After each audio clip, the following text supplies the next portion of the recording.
Assalamualaikum warahmatullahi wabarakatuh. Waalaikumsalam. Hari ini kita kedatangan tamu Sekjen DKR Dewan Kesehatan Rakyat, Bung Roy Pangharapan. Beliau juga salah satu ketua DKR Kota Depok yang sudah kurang lebih puluhan tahun, berapa tahun sekarang? 17 tahun. Sudah 17 tahun beliau mengabdi di DKR, mengadvokasi permasalahan-permasalahan hukum, terutama orang-orang yang tolak di rumah sakit dan permasalahan kesehatan lainnya.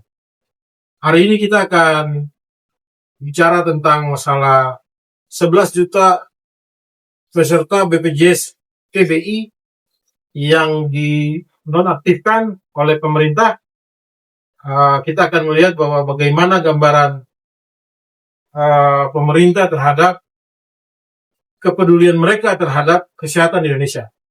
Bung Roy, apa tanggapan Anda dengan dicabutnya, dinonaktifnya 11 juta peserta BPJS TBI? Apa karena negara defisit dalam anggaran kesehatan atau memang salah sasaran? Ya, sebelumnya Assalamualaikum warahmatullahi wabarakatuh. Waalaikumsalam warahmatullahi wabarakatuh. Selamat berjumpa kembali. Kawan lama ya. Kawan lama kita ya. Saya di TKR itu sejak 2009.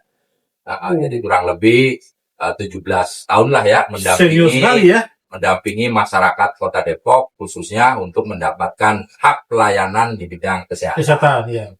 Nah, terkait 11 juta yang dinonaktifkan oleh Kementerian Sosial ya. Ini memang banyak masyarakat yang belum paham ya bahwa sumber utamanya penonaktifan KIS PBI ini dari siapa kan gitu.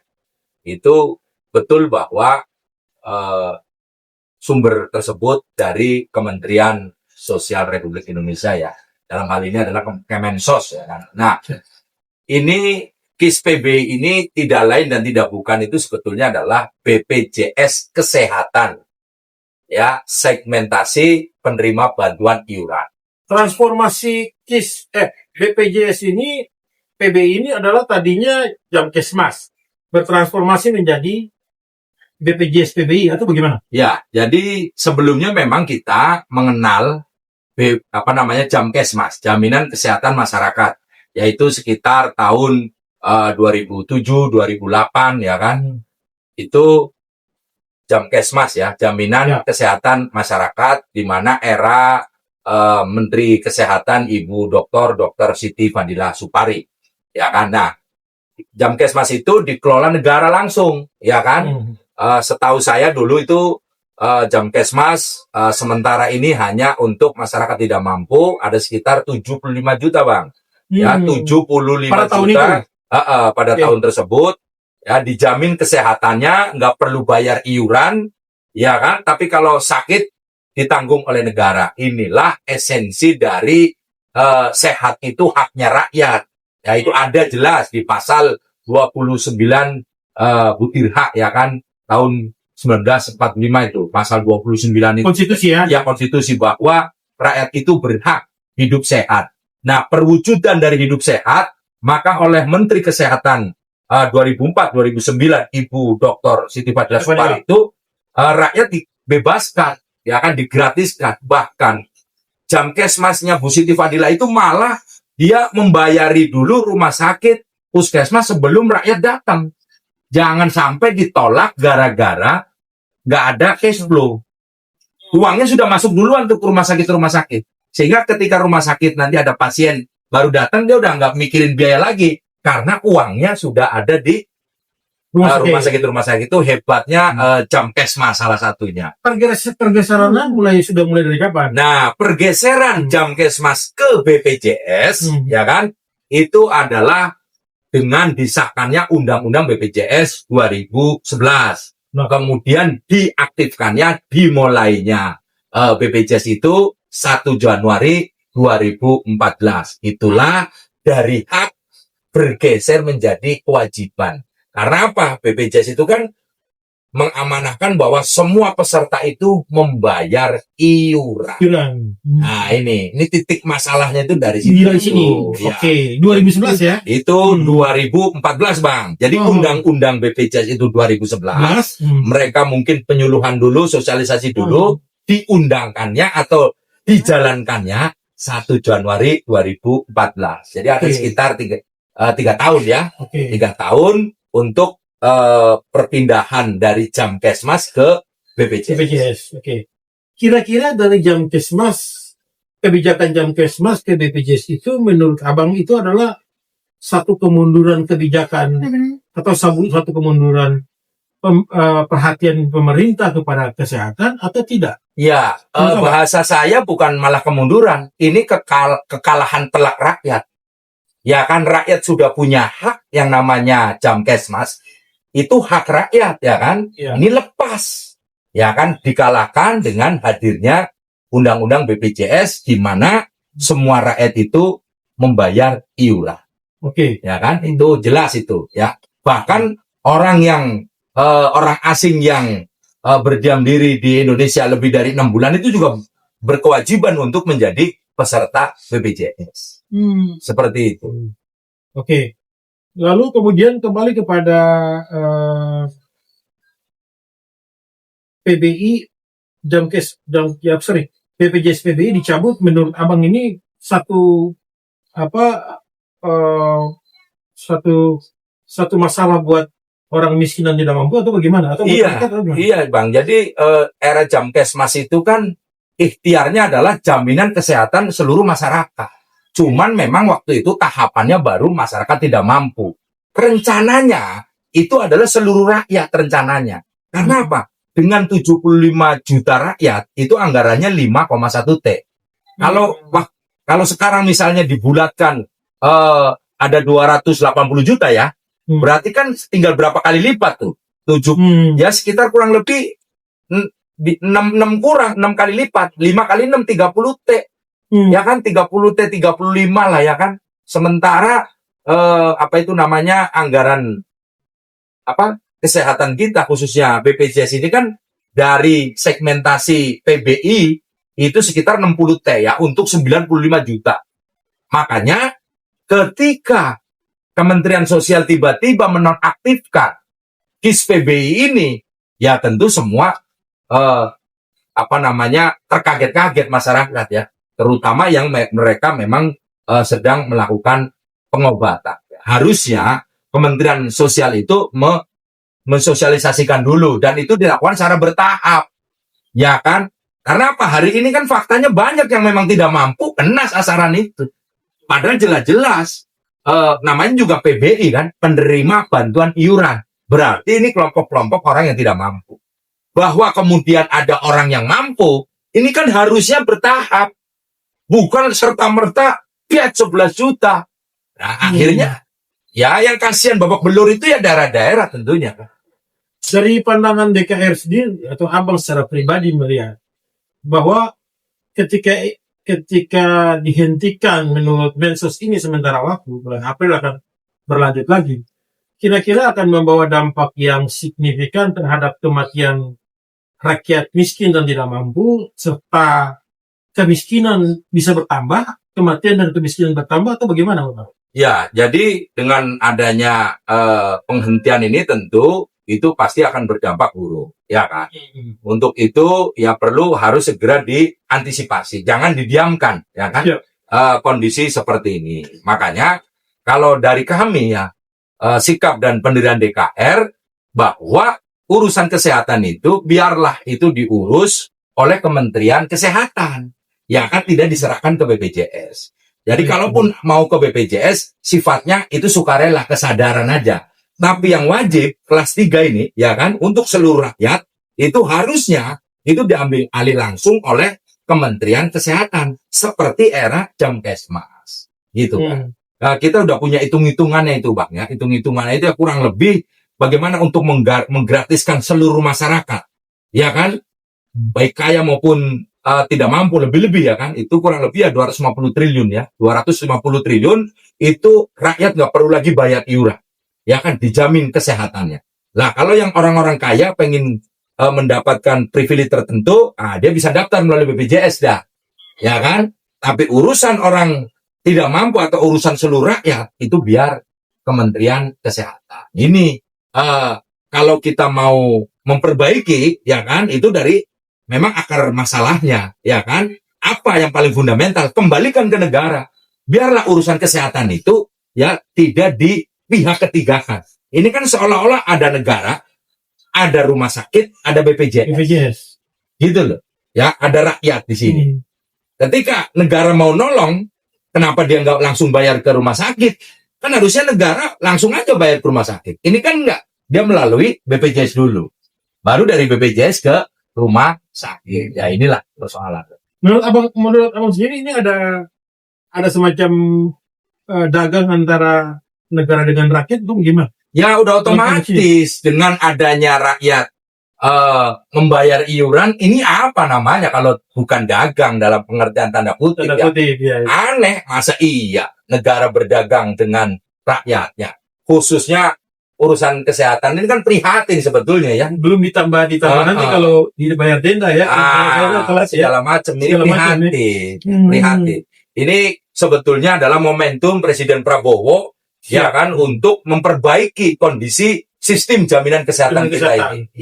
Kalau memang niat ya beliau ya. Tapi saya yakin beliau punya keinginan yang kuat, tergantung bagaimana nih rakyatnya. Dengan adanya begini mau nonton doang, mau demo-demo nggak jelas, apa yang sangat prinsipil seperti ini demonya, ya kan? Tapi saya yakin Presiden pasti sudah mendengar lah tentang kisruh penonaktifan BPJS ini. Baik, kenapa sampai ini berdampak ke daerah dan daerah-daerah menjadi imbas, terutama di tempat abang yaitu di Kota Depok ya, juga dihentikan itu. Ya ini yang aneh lagi di sini, ya tiba-tiba ya kan itu bergeser yang namanya sistem jaminan kesehatan ke daerah-daerah. Kan harusnya nasional ini. Ya kan harusnya. Jadi udah tanggung jawab pemerintah. Iya, harusnya menjadi tanggung jawab pemerintah pusat, ya kan? Karena apa? Ini urusan bukan main-main, urusan kesehatan keselamatan orang. Ya kan daerah satu dengan daerah dua belum tentu kemampuannya sama, ya toh? Nah, sehingga harus ditarik ke nasional ya. Sekarang kan karena sudah kayak begini akibatnya bagaimana? Ya daerah harus menanggung. Padahal daerah dari awal juga iuran loh. Daerah itu. Berapa persen dana APBN ini untuk kesehatan atau untuk BPJS ini? Ya kalau kontribusi. Kalau tidak salah ya menurut pendapat saya itu ada sekitar 100 miliar lebih. Ya 100 miliar lebih itu. Kalau kita pukul rata kabupaten kota nih ya, dengan adanya kabupaten kota 514 kabupaten kota kali 100 miliaran aja, seperti misalnya Depok ini contoh kasar aja ya, itu kan sekitar ya kurang lebih ada sekitar dengan 514 ya berarti sekitar 51 triliun itu 51 triliun tuh kalau semuanya 100 miliar ya satu daerah gitu. Makanya kejadian seperti ini Bang, bahwa kenapa sampai merembet ke daerah-daerah, ya ini daerah-daerah kena imbasnya aja ya dari semrawutnya sistem kesehatan nasional kita. Seperti itu. Yang dimaksud bantuan pemerintah ini 100% bantuan pemerintah pusat atau dibagi dengan daerah? Nah ini dalam BPJS PBI ini. Nah ini saya juga kurang paham ya, penerima bantuan iuran kok sampai di-sharing kepada pemerintah daerah. Kenapa sih tidak langsung diambil alih yang namanya data tunggal itu? Namanya kan DTSen ya, data tunggal. Harusnya kan dipegang aja satu kendali. Seperti itu. Tapi yang terjadi selama ini adalah itu menjadi tugas daerah. Maka seolah-olah dalam arti tanda kutip jaminan kesehatan itu menjadi program daerah. Ya, lebih sekarang ini kan lagi istilah gonjang-ganjing UHC ya toh? UHC itu dimaknai diartikan program daerah. Padahal pengertian pemahamannya itu adalah jaminan kesehatan seluruh rakyat. Ya, jaminan kesehatan semesta seluruhnya itulah UHC. Tapi ini kemudian dipelintir nih. Berhenti. Ya kan, menjadi seperti ini. Seakan-akan bupati Punya kebijakan sendiri. Wah. Padahal harusnya nasional. Nah, inilah yang banyak tidak diketahui oleh masyarakat, ya kan? Oke. Sehingga ya yang terjadi seperti ini. Oke. Kemarin tuh Pak Menteri sempat bilang bahwa ini adalah cuman sementara, akan diberlakukan kembali di bulan April 2026 selama 3 bulan. Kemudian bahwa di daerah-daerah sendiri, terutama di Depok, di tempat abang tinggal ini, itu ada istilah bahwa mereka akan mensurvei kembali di lapangan, kemudian akan yang penerima desi ada desi 1 sampai desi 5 itu berhak mendapatkan BPJS PBI. Sementara desi 6 ke atas itu tidak termasuk di dalam dapat bantuan BPJS PBI. Bisa diterangkan tentang itu? Iya, jadi Desi 1 sampai desi 5. iya, desil Yang rakyat berapa tahun? desil 1 sampai 5 ini kan diindikasikan masyarakat yang tidak mampu. Ya. Yang tetap akan diutamakan untuk menerima bantuan iuran. Khusus di Kota Depok, seperti apa yang disampaikan oleh Bapak Wali Kota Depok, Bapak Sofyan Suri, bahwa pemerintah Depok tetap akan membantu masyarakat yang tidak mampu, yang hari ini secara fakta ekonomi tidak mampu, tapi bisa saja desilnya itu tidak 5, yaitu di atas 5, kan bisa aja. Oke, ini berarti mereka belum terdaftar atau tadi yang tadinya terdaftar terus karena dinonaktifkan, ketika mereka berobat bisa lagi bisa. Iya, jadi catatan masuk desil itu. ya, jadi Desil 1 pemerintah desil 5. Depok, pemerintah Depok sementara ini berkomitmen tetap membantu masyarakat miskin yang tidak mampu, yang dia desilnya 6. Padahal faktanya tidak mampu kan, sedang mengadakan pengobatan, Pemkot tetap akan membantu. Jadi beliau punya program bantuan sosial, ya kan?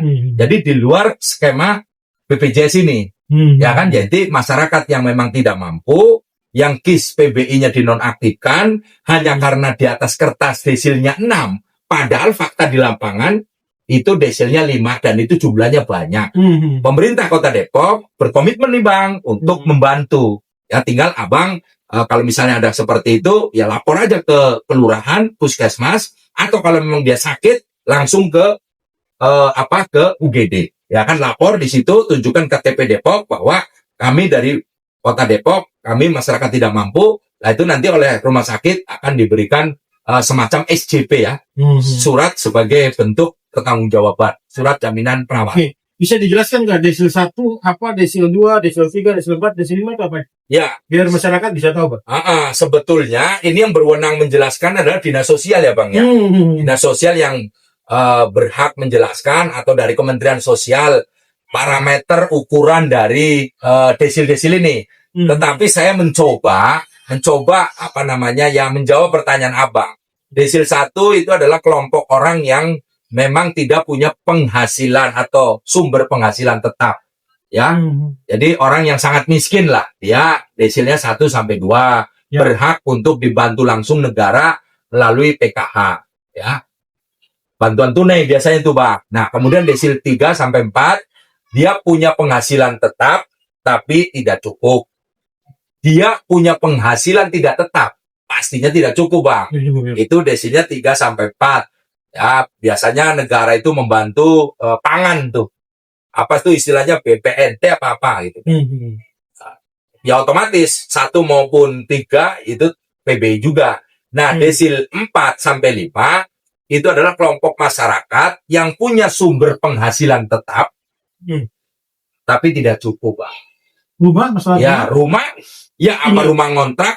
Kalau ngontrak ini apa udah pasti punya sendiri pun, kalau memang Abang posisinya adalah kurang, ya kan, boro-boro untuk bayar BPJS, ya toh, untuk kehidupan sehari-hari kurang, itu ya desilnya 5. Masuk desil 5 dan berhak mendapatkan bantuan seperti itu. Kan nggak mungkin. Misalnya orang rumahnya permanen, bisa aja kan. Dulu sebelum COVID dia jaya, begitu COVID bangkrut, ya kan, atau ya, itu PHK atau itu warisan, kan bisa aja. Tapi kalau untuk sehari-harinya kan gitu loh. Makanya nggak adil juga kalau rumah permanen itu menjadi alasan kuat bahwa orang itu mampu. Prakteknya belum tentu. Belum tentu. Itu, Pak. Oke. Apakah dalam program PBI, bantuan PBI ini, di dalam PBI ini, apa pemerintah punya etikat baik pusat maupun daerah untuk mau mensurvei kembali pemegang DTKS atau mereka yang sudah ada dalam BPJS PBI ini, disurvei kembali rumahnya, kemudian ditentukan kembali untuk dia sebagai peserta BPJS PBI. Iya, jadi kalau masyarakat desilnya 6 ke atas ya, sementara faktanya tidak mampu, dia berhak untuk mendapatkan bantuan dengan cara merubah desil. Ya kan, merubah desil. Caranya bagaimana? Lapor ke kelurahan. Di situ ada petugas namanya puskesos. Jadi puskesos ini petugas dari dinas sosial yang ditempatkan di kelurahan-kelurahan se-Kota Depok ini, ya kan? Jadi ini bukan pegawai kelurahan, tapi relawan dari dinas sosial. Nah, itu lapor ke situ, ya kan? Bahwa KTP, KK, bahwa kami KIS-nya dinonaktifkan, ingin melakukan perubahan desil. Itu pasti dilayani. Cuman ya itu, namanya sekarang semua orang lagi butuh, ya sabar. Kecuali yang sakit. Kalau yang sakit disegera diutamakan ya. Diutamakan. Iya. Karena urgent sekali ya. Oke, baik. Harapan dan solusi Abang gimana? Ya. Dalam pelaksanaan atau implementasi daripada penonaktifan BPJS PBI ini? Ya, pertama khusus untuk masyarakat Kota Depok tidak perlu khawatir ya, karena pemerintah Kota Depok itu berjanji melalui Pak Wali Kota sendiri, beliau akan komitmen membantu masyarakat yang tidak mampu, yang membutuhkan jaminan kesehatan. Dalam hal ini adalah BPJS Kesehatan PBI. Jadi kepada seluruh masyarakat Kota Depok yang merasa dirinya tidak mampu, tidak punya BPJS, segera menghubungi puskesos yang ada di kelurahan-kelurahan. Kemudian dalam konteks nasional, ini momentum untuk memperbaiki sistem jaminan kesehatan kita, ya, bahwa jaminan kesehatan seluruh rakyat ini bisa terjadi kalau pengelolaannya kembali kepada negara. Nah, untuk itu Dewan Kesehatan Rakyat mendukung ya Presiden Prabowo untuk mengambil alih, kembalikan saja pelayanan kesehatan ini atau sistem jaminan kesehatan ini ke Kementerian Kesehatan kita, ya, sehingga BPJS bisa menampung masyarakat secara sukarela, ya kan, tidak dipaksa seperti saat ini, ya. Jadi kalau negara tugasnya adalah melayani seluruh rakyat, ya, tidak pilih kasih. Silakan seperti ketika kita di Puskesmas itu kan siapa aja bisa berobat di situ. Itu harapan tentu dari saya, baik untuk warga Depok maupun masyarakat di seluruh tanah air. Baik. Alhamdulillah hari ini kita sudah mendengar semua paparan dari Sekjen DKR dan juga Ketua DKR Kota Depok. Kita sudah melihat sendiri masyarakat dengan adanya podcast kita hari ini dengan beliau sudah mendapat pencerahan dan tidak distorsi mengenai informasi yang kita dengar, simpang siur. Semoga apa yang disampaikan oleh beliau, Ketua DKR kita, Bang Roy Pangharapan, ini menjadi harapan kita semua. Harapan kita semua, harapan bangsa, dan kita bisa sama-sama membangun bangsa ini dengan kesehatan bagi seluruh warga negara. Terima kasih Bang Roy atas kedatangannya. Terima kasih kembali. Assalamualaikum warahmatullahi wabarakatuh. Waalaikumsalam warahmatullahi wabarakatuh.